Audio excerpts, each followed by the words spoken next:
Salut à tous. En attendant l'UFC, forcément consacré à Conor McGregor, la superstar de l'UFC. La question, alors, c'est qui le patron? On pense tous que c'est Conor McGregor? Pas forcément. Seigneur Varini, Xavier Foupapocam, Philippe Basse et Antoine Simon ont des arguments. Ils vont en débattre maintenant. Antoine, est-ce que Conor va devenir plus grand que l'UFC? Alors, il n'y a pas si longtemps, on faisait référence à l'UFC comme l'UFC Fighting Conor. Eh ben, je pense qu'aujourd'hui, on y est.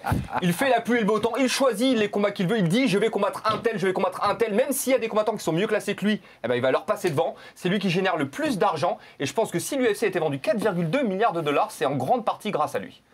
Je pense que l'UFC a intérêt à faire attention à ne pas devenir dépendant de Conor McGregor. Voilà, donc en bon businessman, à mon avis, ils vont réorienter plus ou moins leur stratégie, j'en suis sûr. Mais bon, pour l'instant, c'est vrai que Conor tient un peu les manettes, il faut se méfier. Parce que ça, c'est un système qui ne fonctionne jamais. L'athlète peut pas être plus grand que l'organisation. C'est une grave erreur de mettre tous ces œufs dans le même panier, ça c'est clair. On l'a déjà vu dans d'autres sports et dans d'autres formes de divertissement. Il faut surtout pas avoir une seule tête d'affiche pour pouvoir se diversifier. Parce qu'une fois que Conor sera plus là, eh ben, il n'y a plus rien derrière. Au niveau des négociations, c'est un handicap. On devient à la merci du Conor McGregor qui va demander ci ou ça. Tous les caprices financiers ou même de demandes sportives d'un seul combattant, c'est pas possible ça. Tout à fait d'accord. Je suis d'accord avec vous deux. Ouais, je pense qu'on peut s'attendre à un clash. Après, il faut savoir quelle est sa stratégie en réalité. Est-ce qu'il dit ça pour mieux renégocier, mais pas obtenir ce qu'il a dit qu'il voulait obtenir, parce que ça me paraît impossible. Il peut demander la lune aujourd'hui. Ouais, mais il ne l'aura pas, puisqu'à ce moment-là, ce serait mettre en danger la superstructure qu'est l'UFC. Et en plus, elle a changé. Maintenant, il y a des gens qui ont... Est-ce que l'UFC a le choix aujourd'hui? Bah oui, mais parce là, que vous disiez, il faut plusieurs stars, etc. Ronda, ils ont plus de stars. Elle va s'arrêter après. John Jones, il est sur la touche. GSP, n'est pas d'accord. Non seulement l'UFC n'a plus de stars du calibre de McGregor, mais en plus, McGregor, lui, aujourd'hui, a atteint une telle autorité il peut se permettre de dire j'arrête l'UFC, je peux faire autre chose de beaucoup plus lucratif et de beaucoup mieux pour mon image. Alors c'est marrant justement que tu parles de GSP, parce que pour moi, ça représente très bien le problème. C'est-à-dire que si tous les caprices de Conor financiers sont acceptés, quelqu'un comme GSP va arriver et dire ok, moi je veux pareil. Moi je suis autant une star que lui, en tout cas je l'ai été auparavant, si vous voulez mon retour. C'est déjà un peu le cas. Et tu l'as demandé aussi. Tu l'as dit, je l'ai été, c'est différent ça. Je l'ai été, ça change la donne. C'est vrai que le retour de GSP, s'il a lieu, ça va faire, là encore une fois, ça va faire des très gros chiffres, en particulier au Canada où c'est un milieu. Sauf que les gens vont comparer un GSP et un Conor. Aujourd'hui, Conor, il fait plus de spectacles, il attire plus de gens. Ça se trouve, ils vont même opposer après, Conor et GSP pour le retour de GSP. Ce serait pas impossible, oui. Ça, ce serait énorme. Ce serait énorme, effectivement. Alors, on a même cru que c'était ce qu'elle allait être annoncé. Ce genre de combat, parce qu'on sait qu'il y a un combat à refaire une belle contre Nate Diaz, il y a la revanche contre José Aldo. Il a un sens du business, Conor McGregor, que n'ont pas les autres combattants de l'UFC. Il a de l'ambition également. Donc même si le combat contre GSP ne se fait pas, moi ce que j'en pense, c'est que vu la stratégie qu'il a adoptée jusqu'à présent, il va pas terminer comme combattant ou légende de l'UFC, il veut terminer comme président de l'UFC.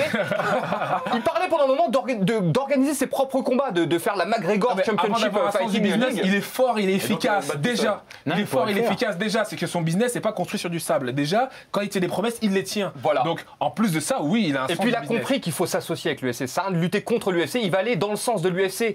Il est tellement énorme qu'il pourrait créer sa propre structure. Il disait bon bah toi viens combattre chez moi, viens combattre dans ma cage machin.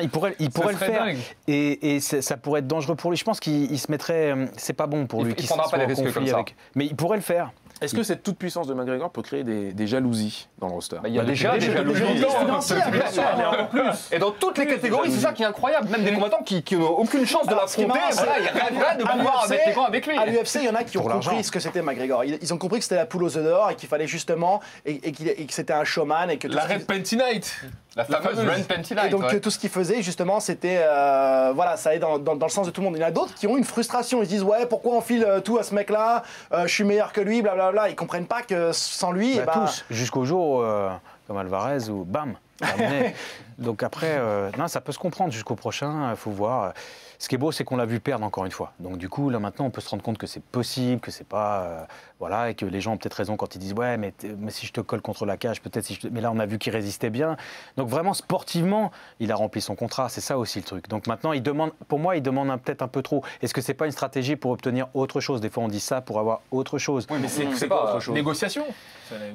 Une renégociation encore plus lucrative, encore plus. Mais après, il vrai Des qu'il pourcentages qu'il les pay-per-view mérite. peut-être plus importants. Parce qu'il touche plus que n'importe quel combattant à l'UFC, mais ce qu'il fait rapporter à l'UFC, c'est incomparable. Et il est encore loin. C'est que si toujours demain il pareil. arrête, c'est que si demain il arrête à l'UFC, il va dire bon bah de toute façon on s'est pas mis d'accord, j'arrête. Il y a plein de gens qui vont dire ouais mais t'as pas combattu Surtout McGregor. Donc du coup il pourrait faire un comeback dans 1 an ou 2 et tout est possible. Et pour l'UFC l'instant, peut se passer de ce mec-là pendant. Aujourd'hui, non. pendant Aujourd'hui, quelques ça va années. être très compliqué pour eux. Il faut surtout pas qu'ils le perdent. Donc, c'est ils pour ça qu'il feront, est ils feront un peu ultra moins. force. Ils feront un peu moins, mais il y a quand même John Jones qui va finir par revenir. Ce serait Surtout- bien d'avoir un John Jones Cormier 2. surtout que l'UFC est dans maintenant, une phase de la- transition. Justement, hein, avec la vente qui a eu lieu, ils ont besoin de faire beaucoup d'argent, beaucoup plus qu'avant, parce que maintenant, il y a eu beaucoup d'emprunts financiers vers les grandes banques pour pouvoir rembourser les emprunts. Il faut déjà gagner encore plus de thunes que l'année d'avant.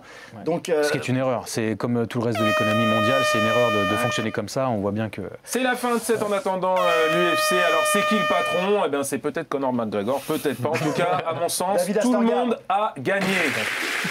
Comme à l'école des fans.